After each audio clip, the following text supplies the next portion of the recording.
Bismillahirrahmanirrahim. Alhamdulillahirabbil alamin. Wassalatu wassalamu ala sayyidina Muhammadin wa ala alihi wa sahbihi ajma'in. Amma ba'du. Assalamualaikum warahmatullahi wabarakatuh. Segala puji bagi Allah pengatur alam semesta. Selawat beserta salam kami limpahkan kepada junjungan Nabi besar Muhammad sallallahu alaihi wasallam beserta para sahabat beliau dan para keluarga. Alhamdulillah, pada sore hari yang cerah ini kita telah berjumpa kembali, yaitu di dalam rangka mengenal jati diri atau mengkaji diri. Bisa juga disebut kaji duduk ya, karena di mana kita duduk di situ kita mengkaji diri. Seperti contoh, ini kita duduk di bawah pohon rambutan ya, di kebun. Nah, inilah namanya kaji diri. Namanya mengkaji diri itu dimanapun tempat, bukan mengaji ya, mengkaji. Ngaji dengan mengkaji itu berbeda ya. Tapi sebelumnya akan saya bacakan hujisasi terjemahan Al-Quran. Mudah-mudahan bisa kita ambil hikmahnya bagi kita semua, supaya kita banyak mengingat dan supaya kita banyak berbelas kasih kepada anak yatim dan anak yatim piatu. Maka di sini saya akan membacakan hujisasi terjemahan Al-Quran. Mudah-mudahan bermanfaat bagi kita semua ya. Kita ambil hikmahnya, begitu saja intinya. Aku berlindung kepada Allah dari segala godaan setan yang terkutuk. Dengan nama Allah yang Maha Pengasih lagi Maha Penyayang. Kaum muslimin rahimakumullah, mungkin kita tercengang mendengar pertanyaan Allah, Rabbul Izzati, siapakah yang dikatakan pembohong dalam agama? Kita kalian yang dikatakan pembohong dalam agama, anak yatim piatu, terlunta-lunta menangis kelaparan, penuh belas kasihan kepadanya. Namun mereka pura-pura membutakan diri, menulikan diri. Malam mereka menghardik dengan sombong, dengan ucapan menghina dan laga. Malah mereka sholat. Sholatnya itu hanya berpura-pura saja. Celaka. Namun tidak, mereka itu adalah pembohong dalam agama. Nah, kepada golongan inilah yang akan disekap di dalam dapur api neraka. Na'udzubillahi min zalik. Maha benar Allah dengan segala firman-Nya. Inilah hujisasi terjemahan Al-Quran yang kita lontarkan. Mudah-mudahan kita bisa mengambil hikmahnya, terutama kepada anak yatim piatu, dan kita bisa berbelas kasih kepada mereka. Ini saja hati saya tersentuh rasanya ya. Tersentuh rasa hati saya kalau mendengar anak yatim. Entah kenapa jiwa saya kalau mendengar anak yatim semacam tersentuh jiwa saya. Dan mudah-mudahan ada manfaatnya bagi kita semua. Dan kita bisa mengambil hikmahnya apa yang saya katakan ini dalam pujian terjemahan Al-Quran ini. Supaya benar-benar kita renungkan apa maksud dan tujuannya di dalam puisi yang saya bacakan tadi ya. Insya Allah ya. Mudah-mudahan kita bisa memahami maksud dan tujuannya. Baiklah, untuk mempersingkat waktu, kita akan mulai ke pengkajian jati diri kita ya. Untuk menambah wawasan dan pengertian kita, pemahaman kita di dalam memperdalam agama ya. Karena agama itu kita sangat dituntut oleh Allah Subhanahu wa taala ya. Untuk mempelajarinya. Karena ilmu Allah itu sangat luas. Seluas samudra. Sehingga kita dianjurkan kalau bisa kita menuntut ilmu itu dari buayan ibu sampai hingga akhirnya kita akan masuk ke liang lahat. Nah, seperti itulah. Maka tugas kita masing-masing, tugas bagi orang yang membawa ilmu, yang mempunyai kelebihan yang lebih yang diberikan oleh Allah Subhanahu wa taala, yaitu menyampaikan sekalipun 1-2 patah kata. Dan tugasnya kita atau kewajibannya kita yang belum memahami ilmu adalah menuntut. Kita sama-sama mempunyai tanggung jawab ya. Kita sama-sama mempunyai tanggung jawab. Yang memiliki ilmu lebih dalam artinya suruh sampaikan. Amalkan supaya menjadi ilmu yang berguna, menjadi ilmu yang bermanfaat. Yang merasa kurang, menuntut atau mencari. Inilah kemurahan Allah sekarang, sehingga kita itu mudah menuntut ilmu melalui dunia maya. Dalam artinya kita duduk di rumah, asal ada pulsa, asal kita punya tekad, punya kemauan, kita bisa mengkaji jati diri kita dari rumah kita masing-masing. Insya Allah seperti komen-komen yang ada di pengkajian jati diri kita ini, yang mengatakan yang dari segala penjuru yang mengatakan ikut untuk mengkaji. Insya Allah ilmu ini kita ikhlaskan kepada siapapun saja. Tapi bagi yang bisa memahami, yang tidak bisa memahami juga sebenarnya harus mempelajari dan merenungkan apa maksud dan tujuan daripada pengkajian jati diri kita ini. Nah, supaya untuk mempersingkat waktu kita mulai saja. Ini perkataan dari Sayyidina Ali ya, pertanyaan. Maka ujar Baginda Ali, ini perkataan dari Sayyidina Ali. Yang manakah orang itu badannya? Nah, dia tanyakan yang mana badannya orang itu. Dan yang manakah sirnya atau rahasianya? Yang jelasnya ya, yang rahasia Allah itu adalah Muhammad ini, Muhammad Rasulullah. Pemberian Allah yang ada pada diri kita ini, itulah rahasianya Allah. Karena Allah bersemayam di dalam kalbu manusia.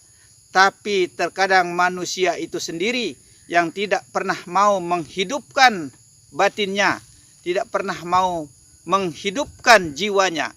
Dalam arti kemungkinan karena wawasan pemikiran kita belum sampai, atau pengkajian jati diri kita ini belum betul-betul kita pahami.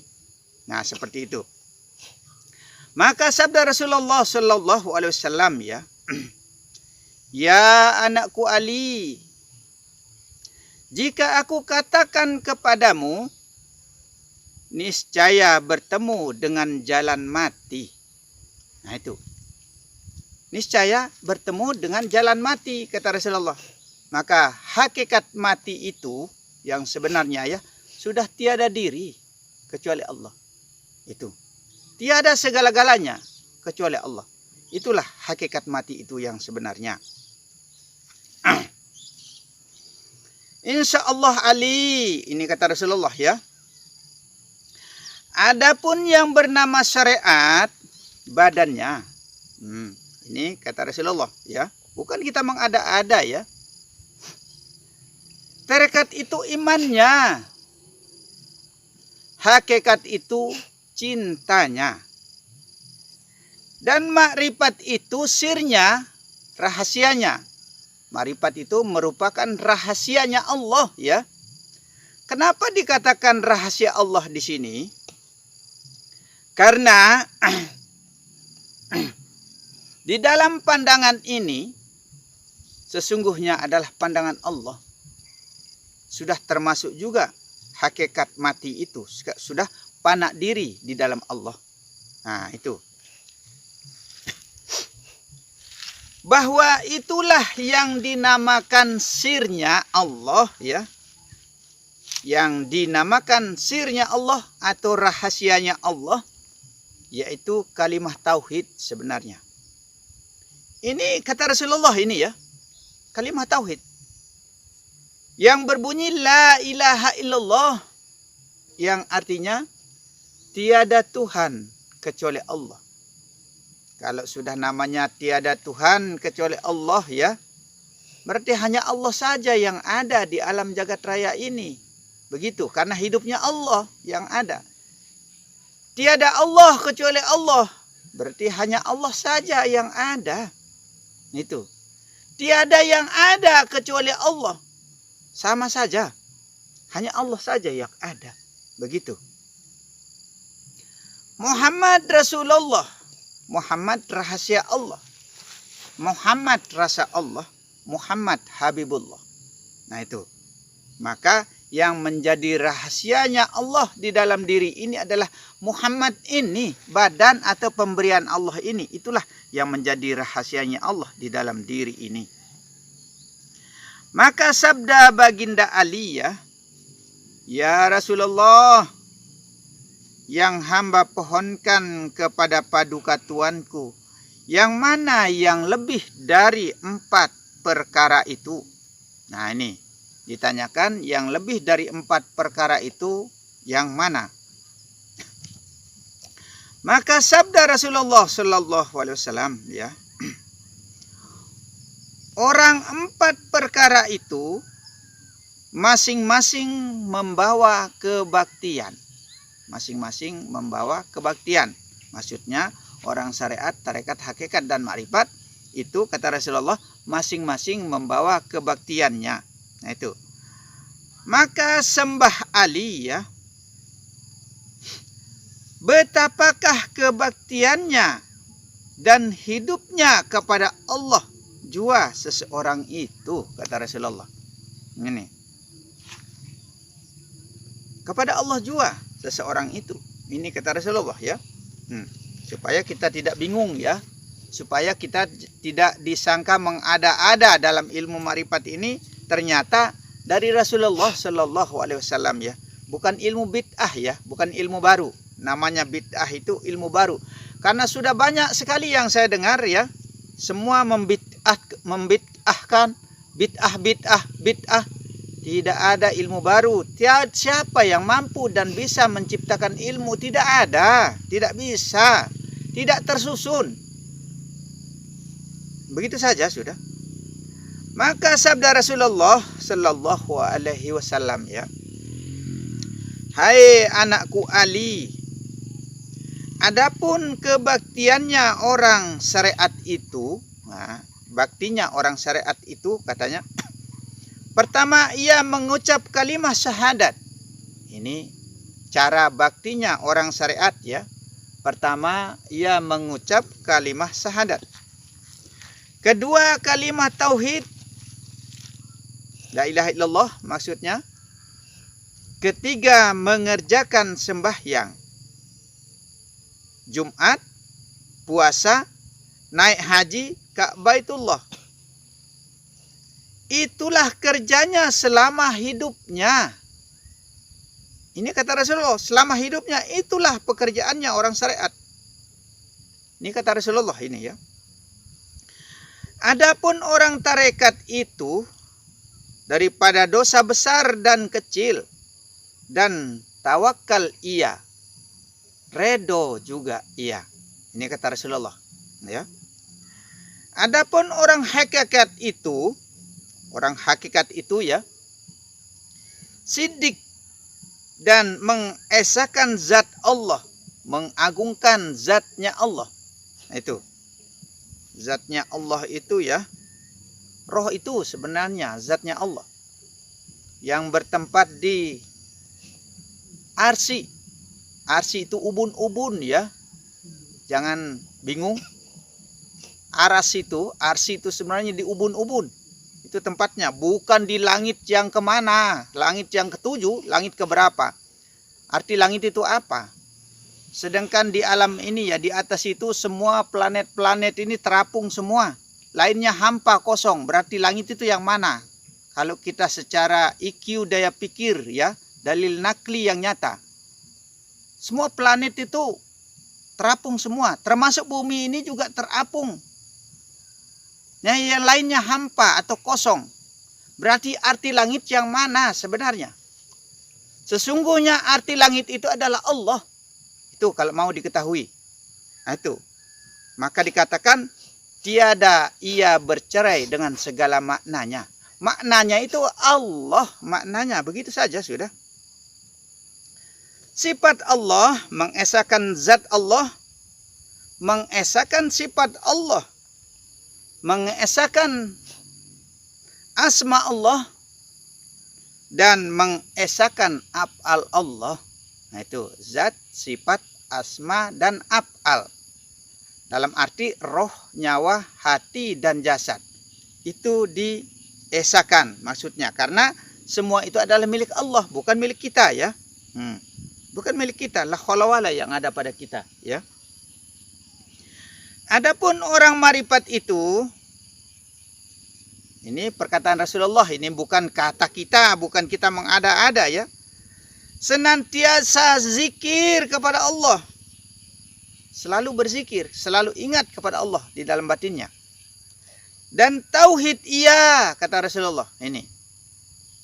Mentauhidkan segala sesuatu apa yang ada di bumi dan di langit ini. Menjadi satu, menjadi ahad di dalam Allah. Begitu. Dan memusahadahkan Allah. Memusahadahkan Allah ya. Namanya memusahadahkan Allah itu ya. Allah itu karena Allah itu bersemayam di dalam diri manusia. Tapi kebanyakan kita tidak pernah mengingatnya, tidak pernah menghidupkannya. Maka matilah Allah yang ada di dalam jiwa manusia. Sekalipun ingat Senin Kemis atau jarang-jarang. Dalam artinya ya kalau 1 jam dia bisa ingat 15 menit. Per jamnya maksudnya. Kebanyakan ya kalau sudah kerja lupa. Kalau sudah tidur apalagi. Sepanjang malam kita tidur lebih panjang lupanya. Nah seperti itulah. Maka kita harus paham ilmu bagaimana cara sembah yang hakiki, yang mutlaknya sembah itu seperti apa dan bagaimana sebenarnya. Nah seperti itu. Karena hakikatnya orang 4 perkara itu, ini kata Rasulullah ya. Tidak ada jalan lain kepada Allah, kepada Nabi semuanya. Nah itu. Ini kata Rasulullah. Tidak ada jalan lain kepada Allah, kepada Nabi semuanya. Nah itu. Sabda Rasulullah Sallallahu Alaihi Wasallam ya. Hai anakku Ali, dengarkan kata-kataku ini. Yang tinggi tiada rendah itu Allah. Nah ini. Yang tinggi tiada rendah itu Allah. Itu. Yang besar tiada kecil itu Allah. Itu. Ini kata Rasulullah ini ya. Yang hampir tiada jauh itu Allah. Itu.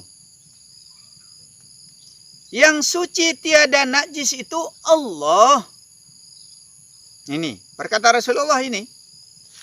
Yang manis tiada pahit itu Allah. Itu. Yang hidup tiada mati itu Allah. Ini kata Rasulullah. Yang luas tiada sempit itu Allah.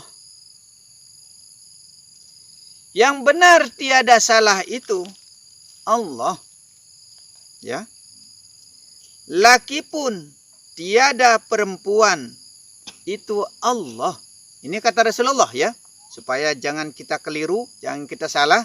Kalau kita sudah berpatokan kepada Rasulullah, berpedoman kepada Rasulullah, insya Allah jangan sampai kita disalahkan oleh orang-orang lain. Nah, maka saya bukakan secara kitab langsung supaya kita yakin dan percaya bahwa ilmu makrifat ini bukan ilmu bid'ah dari Rasulullah langsung, dari Rasulullah kepada Sayyidina Ali. Nah itu, termasuk Umar, termasuk Abu Bakar semua. Nah itu, maka ada khutbahnya Abu Bakar juga. Nah itu. Nah, tiada warna, tiada rupa, itu Allah. Itu, tiada warna, tiada rupa, itu adalah Allah. Maka yang berupa-rupa itu adalah Allah. Yang berwarna-warna itu adalah Allah. Yang indah itu adalah Allah sebenarnya. Yang jelek juga Allah. Dari yang terindah sampai yang terjelek itu adalah merupakan wujudnya Allah. Maka kita mau hina yang jelek, jangan, Masya Allah, jangan. Karena itu juga disertai Allah.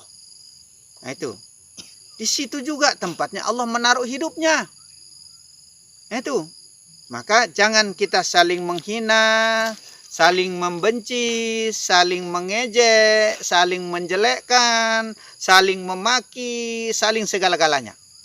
Jangan. Kalau kita menghina, atau menjelekkan, atau saling mengejek, sama saja kita menghina yang menciptanya. Nah itu. Sama dengan ibarat kita sekarang kerja apa yang kita kerjakan. Kalau dihina pekerjaan kita, merasa tersinggung kita. Begitu juga Allah. Nah itu. Maka jangan kita saling menghina ya. Ini lihat orang yang jelek, giginya yang kayak bagaimana, mulutnya kayak bagaimana. Orang yang cebol dibilang cebol, sudah tahu orang cebol dibilang cebol. Orang yang kerdil dibilang kayak kegencet bomak. Masya Allah, janganlah kita seperti itu. Main sih main, tapi jangan terlalu berlebihan mainnya. Sama saja kita menghina yang mencipta. Begitu saja intinya. Tiada warna, tiada rupa, itulah Allah. Karena tiada sekutu baginya. Itu pada yang lain. Itu tiada sekutu baginya pada yang lain. Berarti selalu disertai maksudnya. Maka barang siapa hamba Allah yang mengetahui perkataan ini, siapa saja yang mengetahui perkataan ini ya, serta diamalkan seperti apa kataku ini, ya, seperti kataku ini, kata Rasulullah, maka orang itu di dalam dunia dan akhirat tidaklah berpisah dengan Allah. Nah itu, dari dunia sampai di akhirat, kalau kita amalkan seperti ini caranya, kata Rasulullah, maka kita tidak akan berpisah sampai di akhirat nanti dengan Allah. Begitu. Maka Sembah Ali heran sekali ya. Hamba mendengar perkataan tuanku ini. Ini heran Sayyidina Ali ya, mendengar perkataan tuanku ini. Ya itu. Sabda Rasulullah sallallahu alaihi wasallam ya. Hai anakku Ali. Dengarkan olehmu bahwa aku berkata kepadamu yang sebenar-benarnya. Itu. Kata Rasulullah. Dia berkata kepada Sayyidina Ali yang sebenar-benarnya. Itu. Barang siapa yang mengecilkan dirinya dengan karena Allah, itulah yang besar, tiada kecil. Nah, barang siapa yang menyerahkan dirinya dengan karena Allah, itulah yang hampir, tiada jauh. Nah itu. Barang siapa yang tiada harap kepada Allah dengan semata-mata alam itu, itulah yang penuh, tiada kosong. Itu. Barang siapa yang tiada lupa kepada Allah dengan semata-mata, itulah yang hidup, tiada mati. Ini kata Rasulullah ya. Barang siapa yang percaya kepada Allah, ya, yang percaya kepada Allah dengan tiada syak hatinya, itulah yang terang, tiada gelap. Ini kata Rasulullah ya. Barang siapa yang lenyap hatinya kepada Allah, itulah yang suci, tiada najis. Nah itu, maka kita harus pasrahkan diri kepada Allah. Segala-galanya, apa yang ada di dalam diri ini, kita harus kembalikan kepada Allah. Supaya suci, bersih, sah, mutlak, diterima oleh Allah Subhanahu wa ta'ala. Begitu. Barang siapa yang belas kasih kepada fakir miskin. Nah, makanya saya bacakan pujisasi terjemahan Al-Quran tadi ya. Nah, barang siapa yang belas kasih kepada fakir miskin, maksudnya jangan kita lupakan anak yatim itu ya. Kalau kita ada rezeki lebih, jangan kita lupakan, jangan kita menutup mata. Jangan sembunyikan tangan. Nah itu. Orang yang kesusahan, orang yang kemiskinan, orang yang tidak dapat makan, dalam artinya rezekinya tidak ada. Apalagi macam sekarang ini pencarian susah ya. Nah itu, kita harus ingat mereka kalau kita memang memiliki rezeki yang lebih. Supaya kita jangan dianggap pembohong di dalam agama. Begitu. Kita ini dianggap pembohong di dalam agama oleh Allah. Nah itu, karena kita menutup mata kita. Kalau melihat orang yang miskin, kesusahan, orang yang ditimpa oleh kesusahan, bencana dan lain sebagainya. Nah itu, orang yang terbelit hutang pun masih berhak dia menerima pemberian atau uluran tangan dari orang lain. Nah, seperti itulah. Itulah yang luas tiada sempit. Saya ulang ya. Barang siapa yang belas kasih kepada fakir miskin, kata Rasulullah, itulah yang luas tiada sempit. Barang siapa yang menurut firman Allah, itulah yang benar, tiada salah. Nah itu. Hai Ali, barang siapa yang memakai martabat ini, ialah orang yang hampir kepada Allah Subhanahu wa ta'ala.